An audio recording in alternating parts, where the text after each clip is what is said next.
In this episode, Yuga faces his fears in a duel. Hey there, my name is Rex, episode 70 of Yu-Gi-Oh! Sevens. A little late to the party, but let's go ahead and discuss it. So this one starts off with Yuga, of course, working at Goha, and he's specifically working on Vast Vulcan, trying to fix it, as we know that it was a little glitchy during the last duel, so I think that's kind of neat that now, he's actually at Goha, and he has all those resources. He's able to, take the time to look at it and potentially fix it. He falls asleep, though, and has a flashback, or a dream flashback, to this girl with a ladybug hat that apparently started his fears with ladybugs, so that's pretty good. I guess we're getting to explore that and see it. As we know, Yuga has a fear of ladybugs. It was, brought up real briefly in the episode that he met Swirly, so it's just kind of neat seeing that come back. And this girl we do end up meeting as she's part of this field trip that's at Goha.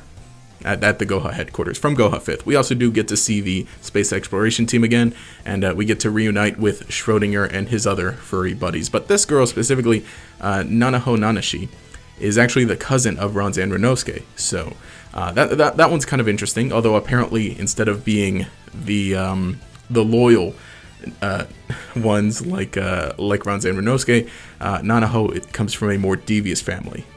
From their, I guess, their family branches off, as we see that she wants to duel against Yuga, or wants something from Yuga, and is pestering him, and apparently is the one that started his fear of ladybugs.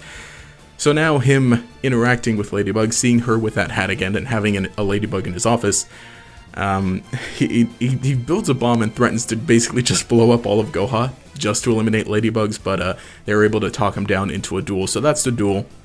Yuga versus Nanaho, and of course Nanaho has a bunch of ladybug themed monsters that basically have a lot of effects that work to inflict life point damage to the opponent directly, so with their effects, and even the boss monster, which he has 3 copies of and is able to summon all 3 of them, is ladybug themed but more nefarious, I guess. But it's got an interesting effect in that it can change its battle position, destroy a monster, and then inflict damage to the opponent.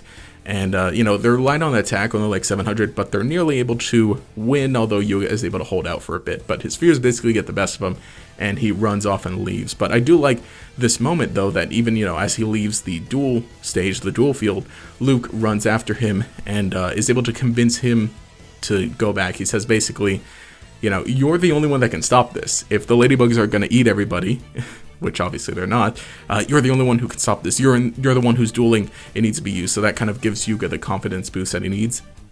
It is really good, though, that, we're getting an episode focused on Yuga. And even this moment between Luke and Yuga is pretty neat because, during the last arc, Yuga saved Luke, or at least stopped everything going on with the Luke man. So, seeing it kind of come back in this way, their friendship kind of building, and Luke being the one to help him out is pretty neat. Although Luke grabbing Yuga causes the Poly effect, or the Luke Devil, to activate again, and shocks his dual disc and causes everything to go out, to black out, to lose power.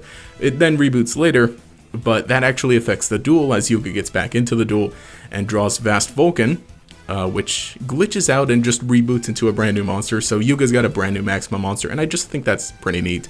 I had mentioned, I think before that, I thought Vast Vulcan was cool, but I didn't think it fit Yuga so much. But this new one is another Magnum Overload monster, as its Super Magi Flagship Overload. I think that's the name. And it's pretty neat seeing this monster too. And he has a bunch of spells also to fit it and support it, so that's kind of just neat seeing this archetype just kind of build more, and sort of being the deck that Yuga is working toward, I suppose, so that's pretty neat. So he summons this new Maxima monster. It's got a pretty neat effect. The main one that helps him out, Mill 2, the monster loses 1,000 attack, but it can attack every monster the opponent controls and inflict piercing, so that's how he's able to get over it. And, really cool monster just to see that. So just having this overall Yuga-focused episode is pretty neat. However, though, even though he's defeated Nanaho and kind of overcomes his fears, she's not done yet. Especially as we get at the very end a little more teaser for something. Apparently, she had a ladybug that stole some information from Yuga. So does that mean they're the main antagonist, this ladybug girl and her insect buddies, or are they working for somebody else? I don't know who they could be working for specifically. Probably not Yuo, because why would Yuo steal information from his own employee? If he wanted something from Yuga, you could just say, "Hey, Yuga, give it to me. You work for me." So we'll see how that goes. It's weird to think that she might be doing this all on her own, so I think that she's working for somebody, but we'll have to see how that goes. But basically, that's the episode. Let me know what you think in the comments below. Again, I was a little late to this, getting back into the groove, especially on my main channel. I was late with videos this week, but I'm getting back to the groove and everything. And even this little video, I had to re-record once. This is my second time recording it, just some issues. But if you enjoyed the video, leave a like and subscribe. Show your support, enable notifications, make sure you see each new video as it comes out. But anyway, this has been Rex. Have a nice day.